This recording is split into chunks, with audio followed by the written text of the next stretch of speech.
৩৬ জুলাই কিংবা ৫ই আগস্ট ২০২৪ বাংলাদেশের ইতিহাসের আরেকটি রেড লেটার ডে। দীর্ঘদিনের শাসন, শোষণ আর নিপীড়নের পর বাংলাদেশ নামের রাষ্ট্রটি এদিন আওয়ামী ফ্যাসিজম আর ভারতীয় আধিপত্যবাদের করার গ্রাস থেকে মুক্তি পায়। জন্ম নেয় নতুন এক বাংলাদেশ, যাকে অনেকেই বলেছেন দ্বিতীয় স্বাধীনতা কিংবা পুনর্জন্মের দিন। আন্দোলনের এই দিনভিত্তিক ঘটনা প্রবাহ নিয়েই ৩৬ জুলাই।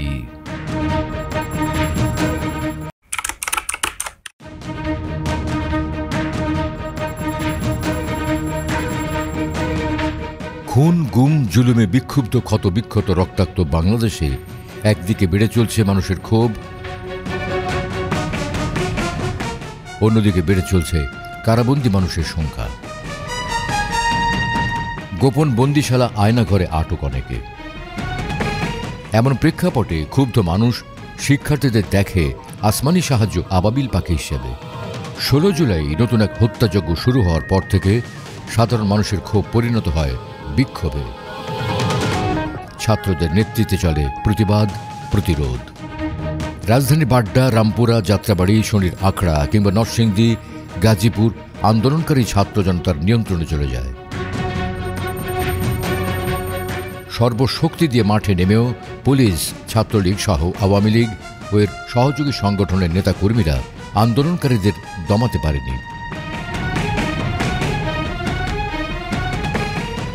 হত্যাযজ্ঞ, দমনপীড়ন আর গণগ্রেপ্তারের ফলে বাড়তে থাকা বিদেশি চাপে ক্ষমতা হারানোর ভয়ে ক্রমেই শঙ্কিত হয়ে পড়ে ফ্যাসিস্ট শেখ হাসিনা ও তার লোকজন। এমন প্রেক্ষাপটে মরিয়া হয়ে মাঠে নামে আওয়ামী সরকার। হাসিনার প্রতিহিংসায় অনেকগুলো অমানবিক ঘটনার সাক্ষী হয়। শুক্রবারের এই ছুটির দিনে এলাকা ভাগ করে শুরু হয় ব্লক রেড। সারা দেশে অভিযান চলে। অন্তত ৫৫৫টি মামলা হয়।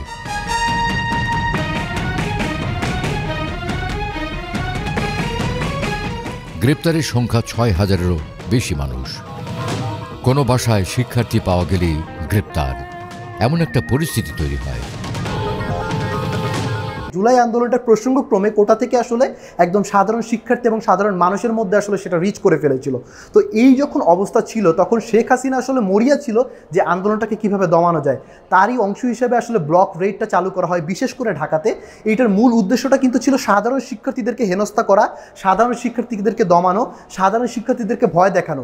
তো তখন যে জিনিসটা হয়েছিল আসলে, যে সাধারণ শিক্ষার্থী যে আসলে কোনোভাবেই কোনো রাজনৈতিক সংগঠনের সাথে যুক্ত না, কোনো ছাত্র সংগঠনের সাথে যুক্ত না, সেও কিন্তু একটা গ্রেফতার আতঙ্কে ছিল। এবং সত্যিকার অর্থেই আমরা যেমন দেখেছি যে মুক্তিযুদ্ধের সময় আমরা যেমন শুনেছি যে একটা নির্দিষ্ট এলাকাকে টার্গেট করে সেখানকার আসলে পিক অ্যান্ড চুজ করে মানুষকে গ্রেফতার করা, সেই জিনিসটা কিন্তু আমরা জুলাইয়ের সময় দেখেছি শিক্ষার্থীদের ক্ষেত্রে।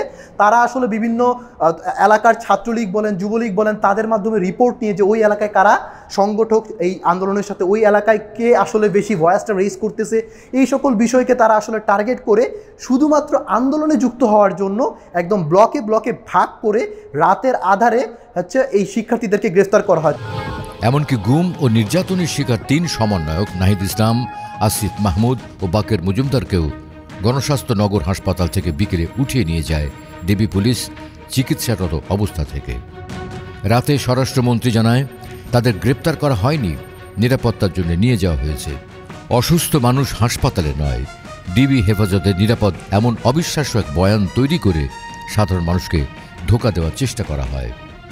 পরবর্তীতে একটা সময়ের ভিতরে কেন্দ্রীয় নেতৃবৃন্দের একটা বড় গ্রুপকে, সিনিয়রদেরকে যখন নিয়ে যাওয়া হয়, ডিবি অফিসে আটকে ফেলা হয়, তখন দায়িত্বটা আমাদের কাঁধে আসলো।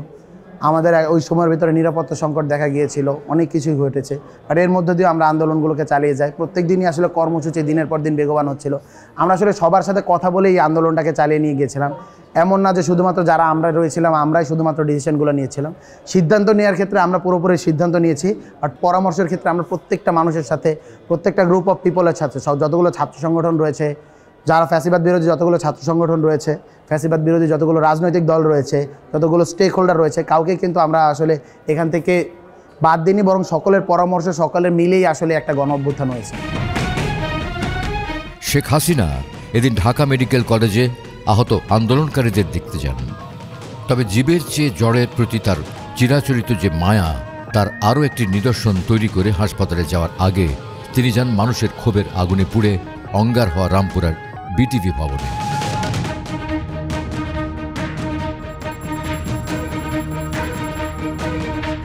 যেখানে তিনি আরও একবার তার কুখ্যাত কুম্ভীরাশ্রু বর্ষণ করেন। হাসপাতালেও শেখ হাসিনা স্বজন হারানোর ভাঙা রেকর্ড বাজান। এইভাবে মানুষ আপনজন হারাবে, এইভাবে মৃত্যুর ছিল হবে, এটা আমি কখনো চাই, কিন্তু আজকে বাংলাদেশে সেটাই করলো। স্বজন হারানোর ব্যথা তিনি বোঝেন বললেও ততদিনে এই আন্দোলনে শহীদ শিক্ষার্থী সহ কয়েকশো সাধারণ মানুষের স্বজনকে তিনি কোনো সান্ত্বনা দিতে পারেননি। একটা মায়ের জন্য এর থেকে কষ্টের কোনো কিছু হতে পারে না। তার ছেলে মারা গেছে, মারা যাওয়ার পর সে তার লাশটা পাচ্ছে না, তার দাফন কোথায় হলো, কাফন কোথায় হলো সেটা পাচ্ছে না। এর থেকে দুঃখজনক কিছু হতে পারে না। অন্তত সে যদি তার লাশটা নাও পায়, অন্তত জানতে পারলো এটা আমার ছেলের কবর, সেখানে কখনো কখনো এসে জিয়ারত করতে পারবে।